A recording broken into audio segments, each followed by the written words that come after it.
The future of college sports has been forever changed. The NCAA and its 5 most powerful conferences have agreed to pay their athletes directly for the first time ever. And this comes after 4 antitrust lawsuits.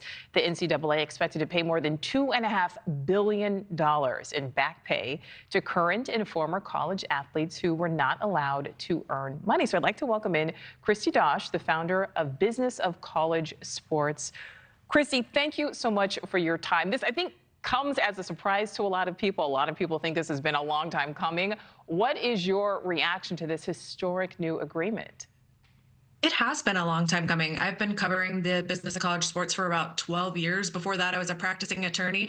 And I remember reporting on the O'Bannon case over 10 years ago. And we were talking about revenue sharing and compensating athletes for their name, image, and likeness way back then. So I've been watching it for a long time. And the day is finally here, at least partially. So what is this going to look like in reality as it actually starts to roll out? So there's 2 components. There's this $2.8 billion. That is for athletes who played from 2016 until the new name, image, and likeness rules went into place in 2021. It's going to be paid over the course of 10 years by the NCAA and by all of the Division I conferences, both those that play football at the highest level and also those who do not, which has created some interesting dynamics between different conferences at different levels of the game. But you also have future revenue sharing as part of this deal, and it's projected to be $21 to $22 million per school per year, and that's going to be for current student athletes. And this could really change some of the lives of these student athletes. We're talking about a lot of money.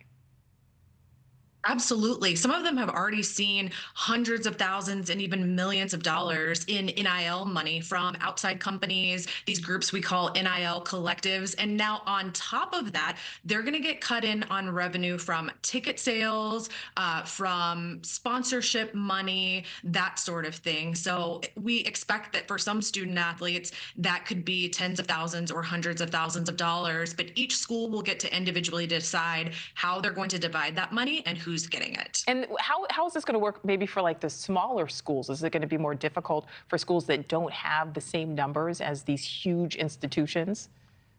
Right, so that $21 to $22 million a year number is going to be a cap. That's going to be the maximum a school is allowed to spend. So then they'll each individually have to decide what they can afford. And I think what we'll see is what we've seen with name, image, and likeness with these collectives, that schools in the Power 5 football conferences who are competitive in football and men's basketball are going to probably spend up to the cap in order to remain competitive and get recruits and transfers. But then as you go down to schools that are a little less competitive on the field or simply don't have the funds, they're not going to be funding to that full cap. And what are some of the potential drawbacks? Because, I mean, this has also faced a lot of criticism as well. Yeah, there's a lot of criticism because of the impact people think that it may have on sports outside of football and men's basketball, and even women's basketball was part of this initial suit.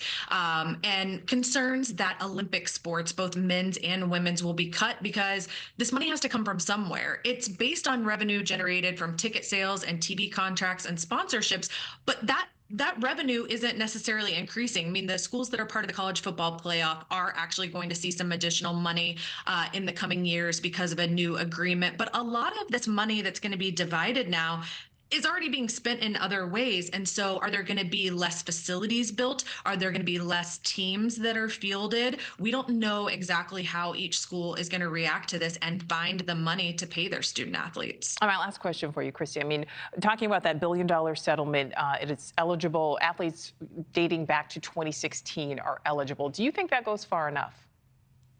You know, the judge had to put a sort of limit on who was going to be in the class. This was a class action lawsuit, and that's where they decided to date back. I just heard a radio host this morning who played, I think, in the early aughts, who was upset because it doesn't go back far enough for him. But the judge had to make a decision. Now, this only settles this case.